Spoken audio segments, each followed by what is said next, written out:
নমঃ শিবায়। নমস্কার, চলে এসেছি আবার আপনাদের জন্যে নতুন একটি অধ্যায়ের আলোচনা নিয়ে।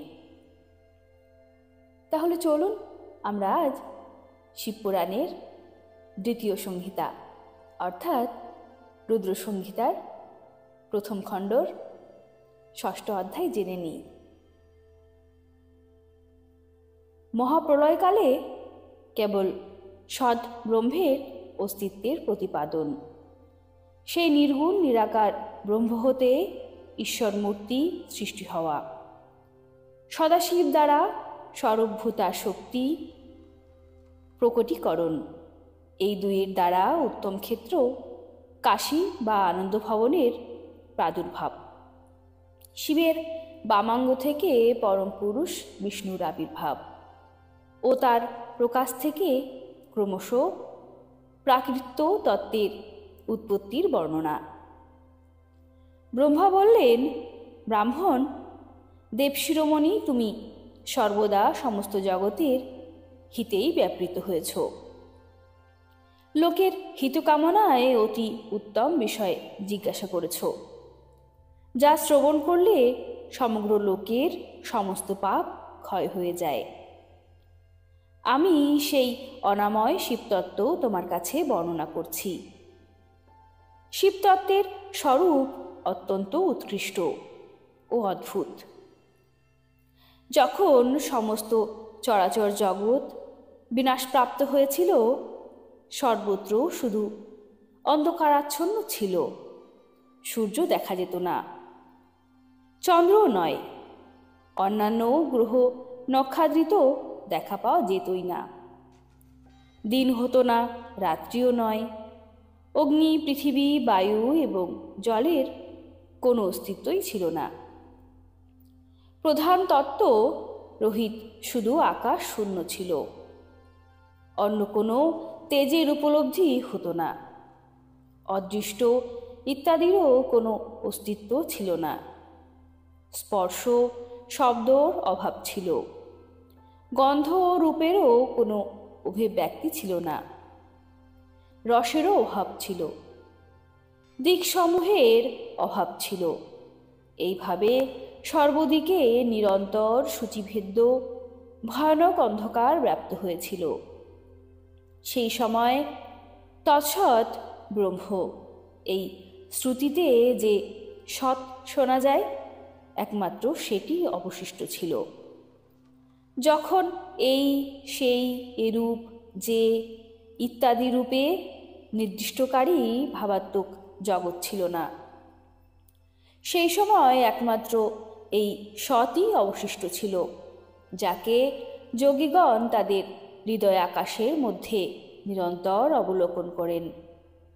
এই সৎতত্ত্ব মনের বিষয় নয়, বাক্য সেখানে পৌঁছাতে পারে না, সেটি নাম এবং রূপ রং রহিত, সেটি স্থূলও নয়, কৃশও নয়, ডিম্বও নয়, দীর্ঘও নয়, লঘুও নয়, গুরুও নয়, সেটি কখনো বৃদ্ধি পায় না, হ্রাসও হয় না, শ্রুতিও তার বিষয়ে চকিতভাবে আছে, এটুকু বলেন।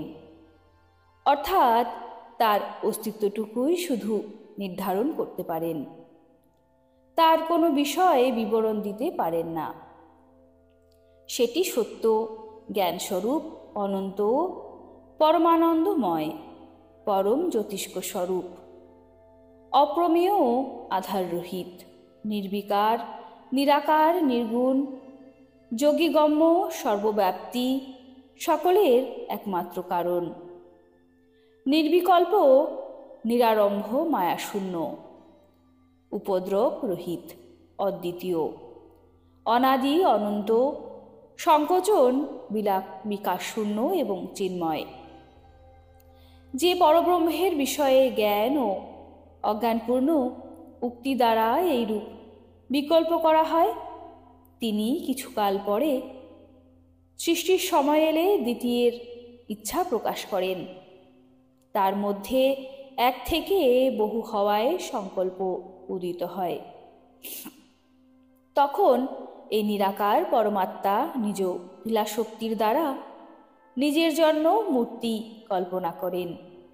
সেই মূর্তি সম্পূর্ণ ঐশ্বর্য, গুণাদি সম্পন্ন, সর্বজ্ঞানময়ী, শুভস্বরূপা, সর্বব্যাপিনী, সর্বরূপা, সর্বদর্শিনী, সর্বকারিণী, সকলের একমাত্র বন্দনীয়া, সর্বাদ্যা, সব কিছু প্রদানকারী এবং সমস্ত সংস্কৃতির কেন্দ্র।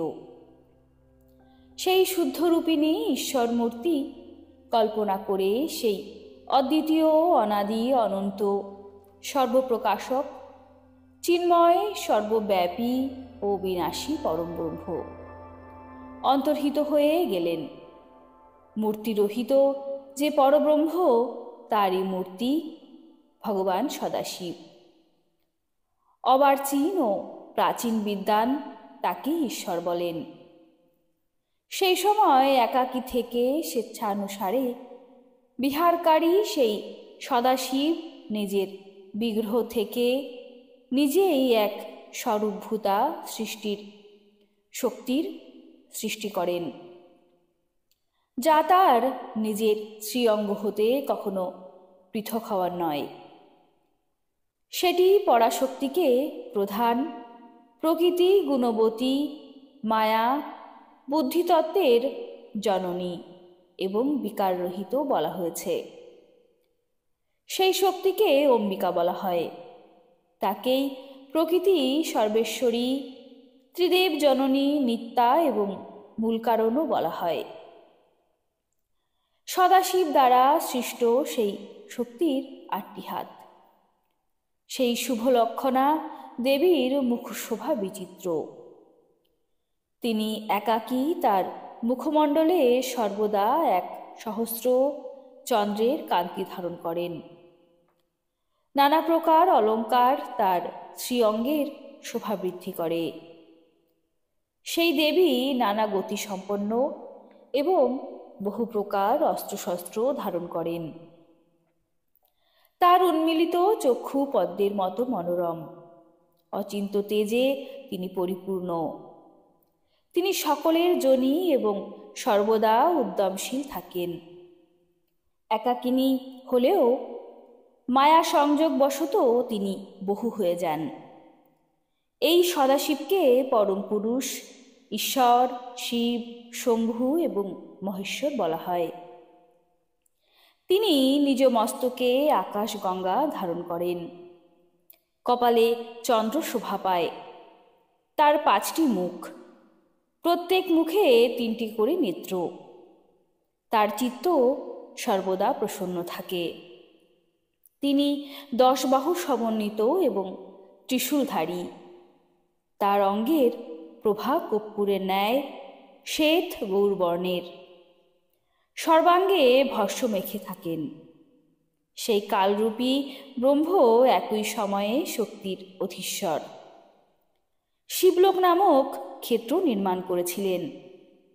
সেই উত্তম ক্ষেত্রই কাশী বলা হয়। এটি পরম নির্বাণ এবং মোক্ষের স্থান, যা সকলের উপর বিরাজমান। সেই প্রিয়া প্রিয়ত রূপ শক্তি এবং শিব, যা পরমানন্দ স্বরূপ, সেই মনোরম ক্ষেত্রে সর্বদা বাস করেন। কাশীপুরী পরমানন্দ রূপিণী মনে শিব এবং শিবা প্রলয়কালেও কখনো এই ক্ষেত্রকে তাদের সান্নিধ্য থেকে দূর করেননি। তাই বিদ্বান ব্যক্তিরা একে অভিমুক্তি ক্ষেত্র নামেও জানেন। এই ক্ষেত্র আনন্দের হেতু। তাই পিনাকধারী শিব প্রথমে এর নাম রেখেছিলেন আনন্দবন। পরে এটি অভিমুক্ত নামে প্রসিদ্ধ হয়। দেবর্ষে কোনো এক সময় সেই আনন্দবনে বেড়াতে বেড়াতে শিব ও শিবার মনে এই ইচ্ছা জাগ্রত হয় যে কোনো অন্য পুরুষকেও সৃষ্টি করা উচিত, যার উপর এই জগৎ সঞ্চালনের মহাভার অর্পণ করে আমরা দুজন কাশীতে থেকে ইচ্ছানুসারে বিচরণ করব এবং নির্বাণ ধারণ করব। সেই পুরুষ আমাদের অনুগ্রহে সর্বদা সব কিছু সৃষ্টি করবে, পালন করবে এবং শেষকালে সকলের সংহারও করবে। এই চিত্তও যেন সমুদ্রের ন্যায়, চিন্তার তরঙ্গ একে চঞ্চল করে রাখে। এতে সত্ত্বগুণ রূপ রত্ন, তমগুণ রূপ কুমির এবং রজগুণ রূপ উর্মি ভরে রয়েছে। এই বিশাল চিত্ত সমুদ্র সংকুচিত করে আমরা দুজন ওই পুরুষের কৃপায় আনন্দ কাননে সুখে বাস করব।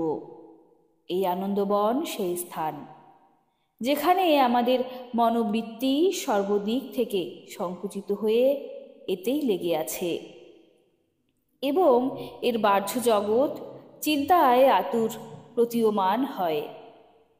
এরূপ স্থির করে শক্তিসহ সর্বব্যাপী পরমেশ্বর শিব নিজ বামভাগের দশমঙ্গে অমৃত লেপন করলেন। তখন সেখান থেকে এক পুরুষ প্রকটিত হলেন, যিনি ত্রিলোক সর্বাপেক্ষা সুন্দর। তিনি ছিলেন শান্ত, তার মধ্যে ছিল সত্ত্বগুণের আধিক্য এবং গভীরতার অথৈ সাগর। মনে ক্ষমা নামযুক্ত সেই পুরুষের জন্য চেষ্টা করলেও কোনো উপমা খুঁজে পাওয়া যেত না। তার দেহকান্তি ইন্দ্রনীল মণির ন্যায় শ্যাম, তার অঙ্গ থেকে দিব্য শোভা ছিটকে পড়ছিল। চক্ষু দুটি প্রস্ফুটিত পদ্মের মতো শোভা পাচ্ছিল। শ্রী অঙ্গে সোনার মতো সুন্দর উজ্জ্বল রেশমি পীতাম্বর শোভাবর্ধন করছিল। অপরাজেয় এই বীরপুরুষ তার প্রচণ্ড ভুজদণ্ড দ্বারা সুশোভিত হচ্ছিলেন। তখন সেই পরম পুরুষ পরমেশ্বর শিবকে প্রণাম করে বললেন, স্বামী, আমার নাম ঠিক করুন এবং কাজ বলে দিন। তার কথা শুনে মহেশ্বর ভগবান শিব মেঘের ন্যায় গম্ভীর স্বরে মৃদু হাস্যে বললেন। শিব বললেন, বৎস, ব্যাপক হওয়ার জন্য তোমার বিষ্ণু নাম বিখ্যাত হয়েছে। এছাড়া তোমার আরও অনেক নাম হবে, যা ভক্তদের সুখপ্রদায়ক হবে। তুমি সুস্থির হয়ে উত্তম তপস্যা করো, কারণ তা সমস্ত কার্যের সাধন। এই কথা বলে ভগবান শিব শ্বাসমার্গে শ্রীবিষ্ণুকে বেদের জ্ঞান প্রদান করলেন। তারপর নিজ মহিমায় অচ্যুত থাকা শ্রীহরি ভগবান শিবকে প্রণাম করে অত্যন্ত কঠোর তপস্যা করতে লাগলেন। পরমেশ্বর শিবও শক্তিসহ পার্শ্বদগণের সঙ্গে সেখান থেকে অদৃশ্য হয়ে গেলেন। ভগবান বিষ্ণু সুদীর্ঘকাল ধরে এই প্রকার কঠোর তপস্যা করলেন। তপস্যার পরিশ্রমে ভগবান বিষ্ণুর অঙ্গ থেকে নানা প্রকার জলধারা প্রবাহিত হল। এই সবই ভগবান শিবের মায়াতেই সম্ভব হয়েছিল। মহামনে সেই জলে সমস্ত শূন্য আকাশ ব্যক্ত হয়ে গেল। সেই ব্রহ্মরূপী জল তার স্পর্শমাত্রে সর্বপাপ নাশকারী সিদ্ধ হল। তখন পরিশ্রান্ত সেই পরম পুরুষ শ্রীবিষ্ণু সেই জলের উপর শয়ন করলেন। তিনি দীর্ঘকাল ধরে পরম প্রসন্নতার সঙ্গে সেখানে অবস্থান করলেন। নার অর্থাৎ জলে শয়ন করার জন্যই তিনি নারায়ণ, এই শ্রুতিসম্মত নামে প্রসিদ্ধ হলেন। সেই সময় সেই পরম পুরুষ নারায়ণ ব্যতীত অন্য কোনো প্রাকত্য বস্তু ছিল না। তারপর সেই মহাত্মা নারায়ণ দেব থেকে যথাসময়ে সকল তত্ত্বের উৎপত্তি হয়। মহামতে বিদ্বান, আমি সেই তত্ত্বসমূহের উৎপত্তির প্রকার জানাচ্ছি, শোনো। প্রকৃতি থেকে মহত্তত্ত্ব প্রকটিত হল এবং মহত্তত্ত্ব থেকে 3 গুণ। এই গুণাদি ভেদেই ত্রিবিধ অহংকারের উৎপত্তি হয়েছে। অহংকার থেকে পঞ্চ তন্মাত্রা এবং সেই তন্মাত্রা থেকে পঞ্চভূত প্রকটিত হয়। সেই সময় জ্ঞানেন্দ্রিয় এবং কর্মেন্দ্রিয়ের প্রাদুর্ভাব হয়। মুনিশ্রেষ্ঠ, এইভাবে আমি তোমাদের তত্ত্বাদির সংখ্যা জানালাম। এর মধ্যে পুরুষ ব্যতীত বাকি সমস্ত তত্ত্ব প্রকৃতি থেকে সৃষ্টি হয়েছে, তাই এই সবই জড়। তত্ত্বাদির সংখ্যা 24। সেই সময় পঞ্চীভূত 24 তত্ত্ব গ্রহণ করে। এই পরম পুরুষ নারায়ণ ভগবান শিবের ইচ্ছায় ব্রহ্মরূপ জলে শয়ন করলেন। এই কথার মধ্যে দিয়েই আজকের অধ্যায় এখানে সমাপ্ত হলো। কেমন লাগছে ভিডিওগুলি কমেন্টে কিন্তু জানাতে ভুলবেন না। ভালো লাগলে অবশ্যই এই ভিডিওটিকে লাইক করবেন এবং অনেক বেশি বেশি করে শেয়ার করবেন, যাতে আমাদের এই ভক্তিভাব সকলের মধ্যে ছড়িয়ে পড়তে পারে এবং আমাদের এই সনাতন ধর্ম আরও ছড়িয়ে যেতে পারে। তবে ভালো থাকবেন। আজকের মতো তবে আসি। নমস্কার। হর হর মহাদেব।